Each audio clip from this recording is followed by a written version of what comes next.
შავი კრემის რეცეპტი უნდა გაგიზიაროთ მეგობრებო, რომლის მოსამზადებლადაც თქვენ დაგჭირდებათ მაქსიმუმ 7 წუთი. ეს კრემი ყველა თქვენს ნამცხვარს გაამდიდრებს და უფრო მეტად გემრიელს გახდის.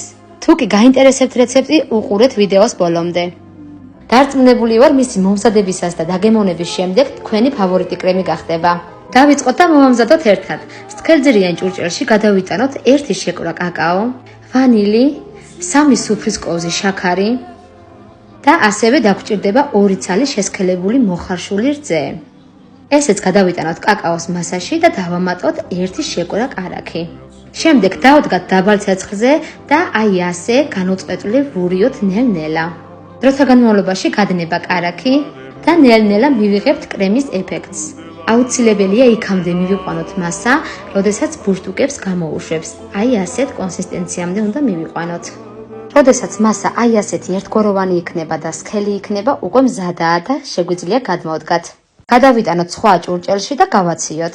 შეგრილების შემდეგ კი შეგვიძლია ნებისმიერ გემრიელობისთვის გამოვიყენოთ. მოვამზადეთ მეგობრებო, დარწმუნებული ვარ, ეს კრემი თქვენ გულგრილს არ დაგტოვებთ. გამოდის უგემრიელესი, მეტი საინტერესო რეცეპტისთვის გამოიწერეთ ჩემი გვერდი.